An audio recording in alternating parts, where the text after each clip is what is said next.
I thought I would get to the lawyer's office early, but by the time my lawyer showed up and we were shown into the conference room, Dave and his lawyer were already there. This caused the jealous reaction that always came over me when I saw him interact with a beautiful woman. I suspected that deep down I always felt a little inferior to him. He was a brilliant catch for any woman. At 48, he was handsomer than at 20, tall and muscular, owned his own successful business, and headed the local chamber of commerce. I shuddered at the thought that if today didn't go well, I would never feel his large, soothing arms again. Dave barely glanced at me as I followed my lawyer into the room. My face, I know, turned pale when the slim, red-haired, classically beautiful lawyer bitch reached out and squeezed my husband's left forearm, just above the wrist, as a gesture of reassurance that she was there for him. Officially, she was just reassuring the client. However, I interpreted it as, "Let's get this crap out of the way so I can dump you as a client and check out that bulge in your pants." I knew from long experience that if this happened, she would be in for a great pleasure. My husband was gifted better than most and knew how to use it. Dave turned to her and smiled his bright, familiar, cheerful smile, but his face was neutral as he looked at me. I wanted to throw myself at his feet and scream that istupid who will spoil him for the rest of his life, if only he will forgive me one serious mistake I made in our 28-year marriage. But frustrated by Dave's determination not to talk to me at all, I was forced to go to this meeting. My lawyer started chatting with the red-haired bitch, and I sat down in the seat. Opposite Davy, took a folder out of my large pursy, opened it, and laid out the finished 2-page script in front of me. I looked up and saw Dave smiling faintly. Having known me for 30 years, he knew that I prepared in advance for everything important. He opened the laptop that lay on the table in front of him before plugging in a pair of small speakers, then placed a single sheet of paper next to it. Then, very casually, he put his hands on the table and looked at me with a terribly polite face. Absolutely insensitive. No anger, no hate, no grief. There is nothing. I prepared for this meeting for 3 days and knew my script by heart. I used my intimate knowledge of David Brown to fit in and tug at his heartstrings. Well, we all know why we are here. The defendant, Mrs. Julianne Brown, agreed to sign a divorce petition if my client, David Brown, would listen to her for at least 1 hour. If everyone is ready, I suggest that the hour begin now. She turned the knob of the small kitchen timer on the table in front of her. It began to tick loudly, emphasizing the silence in the room. I was annoyed that Dave would not agree to a private meeting, but insisted on having lawyers present. I was going to bare my soul for the next 45 minutes before I forced Dave to admit that he had done something to partially justify my inappropriate behavior. It's all quite awkward when it's just the two of us present, all the more humiliating in front of strangers. Well, there's no point in dwelling on the negatives. I had no choice. I glanced at my completely unnecessary notes on the table and crossed my fingers. My friend Sonia used my opening gambit to talk her husband into not kicking her out when he caught her cheating. "Their ego is damaged," she said. "Start with repairs." I cleared my throat. "Thank you for agreeing to meet with me today, Dave. I would just like to say from the very beginning that I was wrong for what I did, and it didn't have to do with any failure on your part, but it all came down to me being self-centered, selfish. It took me days of introspection to come to this conclusion, and I knew Dave would appreciate my honesty. It was very important to make it look like I was taking all the blame before subtly placing the thoughts he might be bringing into his head. I firmly believed that Dave wanted to forgive me with all his heart, but he needed an excuse to do so. My whole speech was aimed at giving him this justification. If the kids were at home, I would play the "Oh, Dave, you can't break up the family" card, which would be a guaranteed success. I looked at his face to see how he took my speech and was stunned by his reaction. In the ticking silence of the room, Dave's expression remained neutral. He didn't even look at me. He simply raised his pen and placed a check mark next to the first sentence of his notes. It almost completely confused me. With my first words, I obviously said exactly what he expected me to say, and this shook my confidence. In my arrogance, I forgot that not only had I come up with my argument based on 30 years of knowing him, but he had spent those 30 years looking back at me. I'm not ashamed to admit that I was shocked. Well, you have to continue to stick to your script. Like I said, Dave, this was all because of me and some stupid, selfish decisions I made. I felt lost without children, and a little old, unattractive, and useless when I met Jason while working on a church committee. He was sophisticated and obviously a skilled seducer. He knew exactly which buttons to press and when. He started pretending that he was just a friend, listening to all my problems after church meetings. It was last year when you were away often. But one day we were leaving the church right after the meeting, and Jason suggested we go to a cafe. And I stupidly agreed. It all seemed so harmless and he seemed like a good friend. So I didn't realize that he was very skilled at getting under a woman's protection. Well, coffee shops led to restaurants, where he complained that his wife didn't understand him. I know it's an old cliche, but by then I trusted him. The restaurants became more and more luxurious. The gifts he bought me became more and more pleasant. Oh, Dave, you have no idea how nice it is when a guy 15 years younger than you tries to woo you. But you would be proud of me, because 4 months ago he asked me to sleep with him, and I refused him. I know I should have refused to meet him after that, when his intentions were clear and all, but by then I had become somewhat dependent on the effect his compliments and attention had on my ego and confidence. I fell silent and sniffled, rubbing my eyes with the finger I had previously rubbed on the piece of onion in my pocket. It stung so much that I didn't dare rub my other eye. One eye with tears flowing from it should have been enough. I stopped, started again, faltered, and hesitated. Oh, honey, I'm so ashamed that I didn't break up with him. He took me to a restaurant and bought a bottle of Grange for $300, although he himself does not drink wine. Instead of wasting it, I drank almost all of it.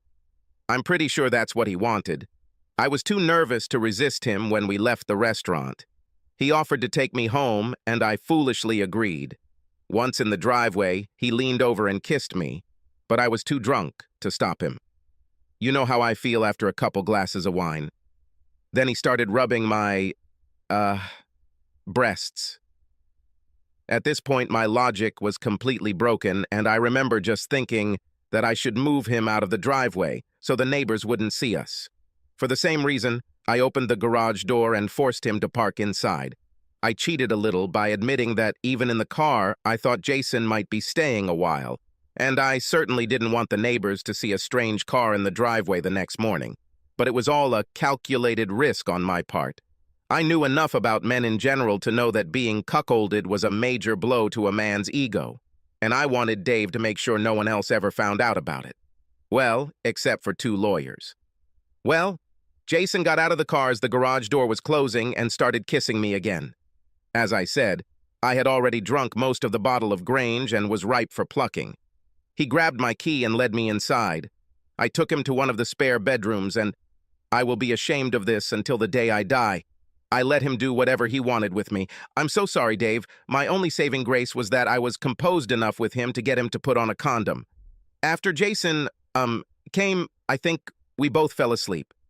I because I was drunk, and he because he must have been tired after a 4 or 5 month chase. I know for sure I wouldn't have done it if I wasn't drunk and depressed when I woke up, and I definitely would have kicked him to the curb immediately. Instead, you entered. When you entered the room and turned on the light, I have never been so ashamed in my life. The look of pain on your face just killed me. I realized how much harm I caused to you and us with one simple mistake.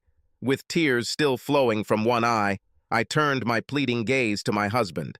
Having spent a lifetime together, I knew that I could read his expression like an open book and be able to judge how my request was going. Not true. His expression remained neutral. In fact, he didn't even look at me. Strange, but he was fiddling with the damn laptop in front of him. I thought he was writing notes until he clicked the link on his screen. A voice came from the speakers. My voice. Ugh, don't kiss me. You reek of beer. What about you, rotten grape breath? What? I had one lousy glass of white. The audio clip stopped, and the room fell into a thunderous silence. I think that's how it was. The roaring sound in my head drowned out everything else. Yes, I felt embarrassed and humiliated when Dave walked in on me that night with Jason, before lifting Jason by his hair and beating the crap out of his naked body. But that was insignificant compared to the fact that I had just been caught in a huge lie. This completely threw me off track. I was so confident that my script would work. My eyes darted around the room. Dave's lawyer smiled slightly. Mine looked slightly embarrassed. Dave just looked at me expectantly with that damn blank expression. Later, I will never understand why I didn't immediately realize what it all meant. What the heck? Dave had an audio recording of my meeting with Jason that night. Being wound up, it never occurred to me to follow the logic of this. Why does he need a voice recorder there if he didn't know in advance that he could record something? What else did we say? The silence stretched uncomfortably for a long time, and I looked at the cryptic shorthand of my notes and, looking back stupidly, plunged into the script I had prepared. I clung to him like a drowning man clings to the rubble. It was only once. It would never happen again, nothing like that. Please believe me. I just wasn't strong enough to resist him, but I wasn't so out of control that I wouldn't force him to use a condom or let him take me on our bed. He wanted it. But I would never do that, no matter how drunk I was. We were in Megan's old room, weren't we? Dave just looked at me sadly, and I didn't know what was worse, his sad face or his impassive one. He shook his head and turned to the computer. I felt, rather than hear him double-click the icon, and I cringed until, I just like to watch how you lie in front of me, full of desire. It is very hot. Then, once it's finished, another double-click, and Jason's voice again. When can we have sex again in your clueless husband's bed? It was so cool.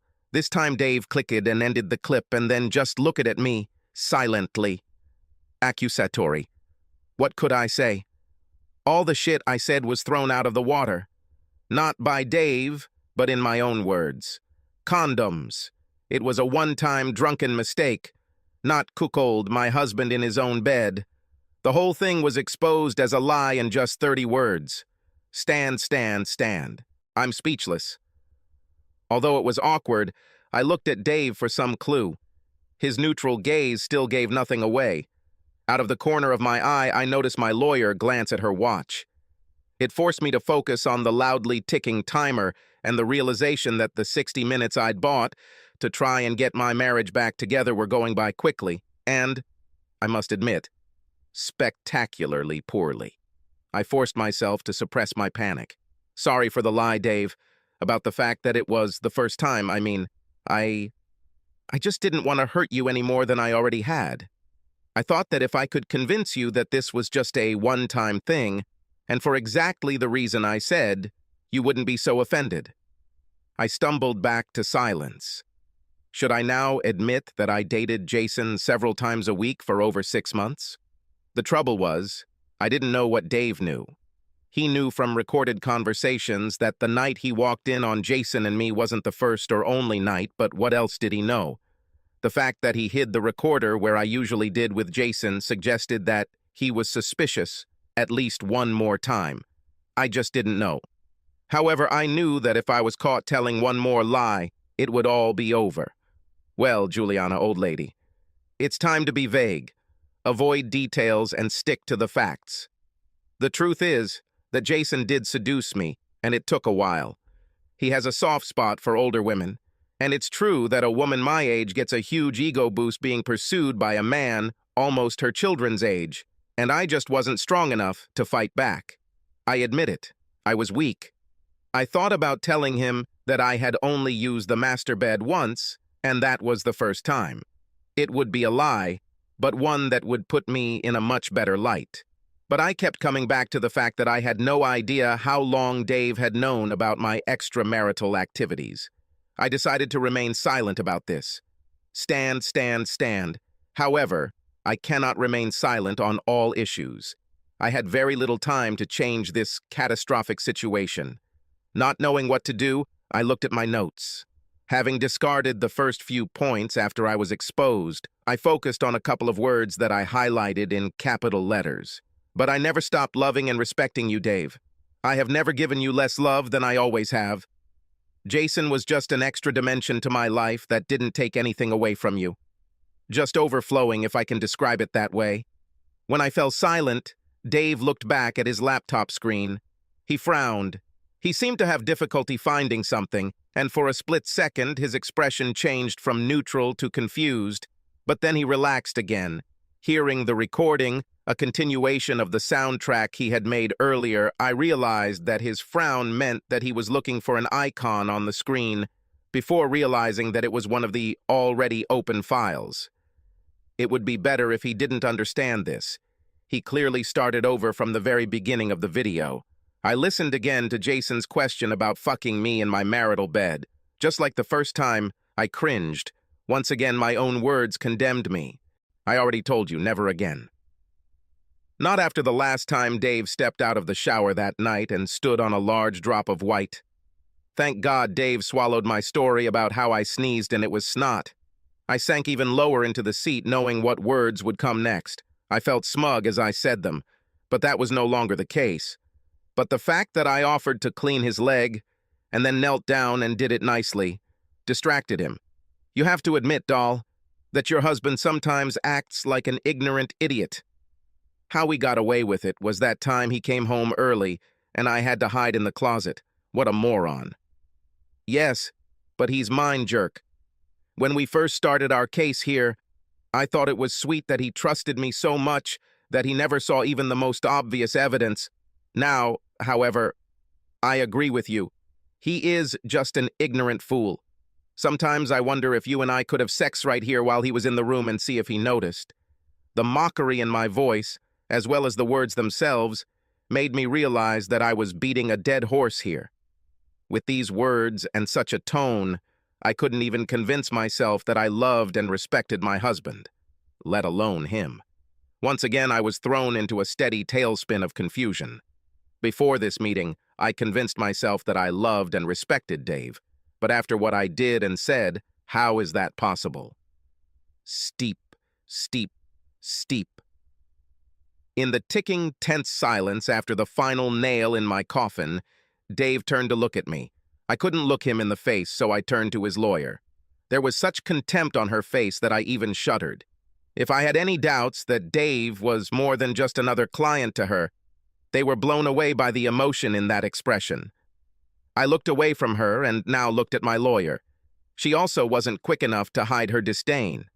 And here I am, in a room, fighting for my future, surrounded by people who think I'm something they stepped into at the dog park, and one of them should be on my side. My confidence evaporated like dew in the midday sun. My self-esteem wasn't far behind. Maybe that's why I looked at my notes again and decided to go on the offensive. You have to admit, Dave, that over the last 6 months or so you've been paying me less and less attention, taking me for granted, going out of town on business more and more, and, dare I say it, moving away from me. And all this at the same time when the children left home and I felt lost. You were never there when I needed you. You didn't tell me that I wasn't as old and unattractive as I felt. You weren't there to comfort me when I needed it most. I paused and Dave's eyes went back to his damn screen. His fingers danced again and I cringed. The file he selected opened as Jason spoke. I realized it was just after our second round that terrible night, shortly before Dave broke us up. Sorry, doll, but we haven't been together for almost 2 weeks. Ooh, you know I like it rough. No, seriously, 2 weeks is too long. Can't we see each other more often? Oh, stop whining. It's been 2 weeks for me too, and I have needs too, especially after you asked me to cut down on Dave's diet. He had a 3-day trip planned last week, and we could have sneaked out somewhere, but the trip was canceled at the last minute. You only got me tonight because of an urgent meeting he had to go to. I would also like him to leave town more often, my dear, believe me. Well, I want more, said an irritated Jason. You will get what I give you. Once again, the clip was interrupted. Ashamed, I lowered my eyes to the table to avoid 3 judgmental glances and remembered my state during the last conversation.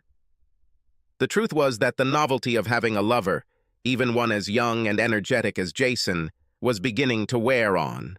Jason and my actions in betraying my husband had caused me to lose respect for Dave, and it was at least beginning to prick my conscience. Loss of respect. More than anything else, I think, was the reason for my emotional distance from my husband. Even as I prepared for this meeting, fully intending to blame him for pulling away from me, I realized that it was a lie. To allow myself to continue to betray him, I emotionally divorced Dave. Cutting him off in bed was an easy decision, simply because Dave's lovemaking was so different from Jason's impatience that it was impossible to confuse the two. This reinforced to me that what I was doing was very, very wrong. So I began to reject my husband's advances. Well, he pressed for a while, then he stopped. I suddenly realized that it should have been screaming for my attention months ago. Dave suddenly gave up his sex life around the same time he began working longer hours and going away more often. At the time, I thought he was also emotionally distancing himself from me. I closed my eyes, now completely confused about who was distancing himself from who. And then something clicked. Dave must have known for a long time. That's why he knew he had to hide the recorder in Megan's room. Crap. My entire approach to this meeting was to minimize my crime, heal Dave's wounded pride, eat some humble shit, all to get my life back and the future I so desperately wanted. I thought I was calming a recently wounded bull. But if I was right about him knowing at least 2 weeks before he discovered, nay, confronted me, then he was a lot more cunning than I thought. And I was wasting my time calling to his emotions. Stand. In short, I had no idea what to do. I'm much better when I plan than when I'm spontaneous. Hence 2 pages of notes. But I had to do something. Time was running out. The ticking of the clock confirmed this. In desperation, I took my notes and began to look for hope. The pounding in my head made absorbing the words a very slow process. Nothing jumped out. Then I realized that the recordings were a red herring because the game had changed so much. If Dave knew I was leaving for a while, what was his state of mind? He, of course, was offended by my betrayal, but most of all, he was worried about my motivation. Wasn't I satisfied with the quantity and quality of his lovemaking? Do I find him boring and want to explore my kinky side? Did I love Jason? Was I really going to run away with him? I could correct these fears and doubts. I risked looking into those expressionless eyes, wondering if I should risk lying again. If only I could remember what else Jason and I talked about that fateful night. If only I could be sure that this was the only night David recorded. Of course, the sequence had to be suspect, install recorders, resist. He could not be sure of this for long. He just wasn't a good actor. I desperately wanted to convince him of the truth. I still loved and respected him. My desperate desire that he would not abandon me proved this. It was far beyond my fear of losing my very comfortable lifestyle. But how do I convince him that I respect him after we've all heard me call him an asshole in front of my lover? What's the point of trying to justify denigrating him to my lover as a soppy to my conscience and creating a common bond between Jason and me? Nothing that I could see. The same applied to love for him. If I had caught him deceiving me, the wild horses would not have been able to draw the conclusion out of me that he still loved me. So convincing him that I love and respect him will take time. I won time by convincing him not to insist that I immediately sign the divorce papers. But how long does that damn timer keep ticking to convince him of this? One thing was for sure, my next few sentences were going to score points. Lots of points. I gathered my courage and looked across the table at Dave. I know you feel like I've lost my love and respect for you, Dave, but I assure you, I never did. I love you and our life together. I want to end my days with you, and only you. Seeing what life is like without you, and remembering the shame I felt when you caught me, I will control myself for the rest of my life. Of that you can be sure. Jason was a distraction.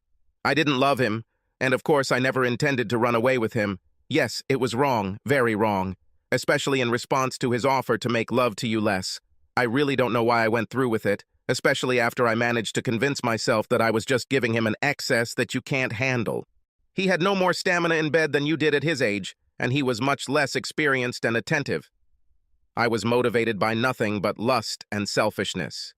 Yes, it felt good to be exhausted before my body lost interest in sex, but it was completely emotionless. It's not like I did all the perversions with him that I've denied you all these years. They say time slows down for those who are close to death. The breakdown of a marriage must have been the same because I saw everyone else in slow motion, even though I was at normal speed. My lawyer, sitting to my left, threw her pen on the table and turned to me, a look of absolute disgust crossing her face, proving that at this moment, I couldn't even pay someone to be on my side. Dave's lawyer leaned to the side to get a better view of the laptop screen. Then I realized that Dave was not playing sound files, as I had assumed, but video clips. Somehow, this made it even worse. A lawyer. She grabbed her husband's hand again as a sign of physical support. Dave's reaction couldn't have hurt more if he tried. Fortunately, he was not looking at me, but at the screen in front of him. His neutral expression disappeared, but only for a split second. You could see the devastation he must have felt when he discovered that the man who was supposed to have his back was betraying him. I saw how a single tear rolled out of the eye closest to me, how he suffered. Or did he toughen himself up by looking at the screen? The last remnants of my mind recorded a couple of now irrelevant facts. The recording was made at least 3 weeks before the collision, which meant that Dave had been watching me betray him for some time. Enough to see a pattern. We were all silent while the speakers played. It was so hot at the time, but now it just seemed dirty, sloppy and tasteless, empty. I stared at the table as my lawyer laid out the divorce papers in front of me. There was nothing I could do or say to combat the vile behavior that my husband, my Dave, had discovered in me. Then, with unsurpassed ease, he destroyed all my rationalizations, minimizations, and pathetic attempts at reconciliation. We're done. As an orchestra conductor, Dave didn't say anything today. He simply indicated in which section of the orchestra he wanted to play next, using his skills and talents. Dave didn't say a word, and he executed me. No, not Dave. I climbed up to the scaffold myself, put on my own blindfold, threw a noose and kicked the lever. Dave just built a scaffold and left. I realized that I didn't have a chance as soon as he turned on the last clip without hesitation and without looking. He knew exactly what I was going to say and when. I came up with my arguments based on my intimate knowledge of him after observing him for 3 decades. I had forgotten that he also looked at me for the same amount of time, looking back at me with her smart, penetrating eyes. The shame and humiliation were unbearable and finally caused me to run away.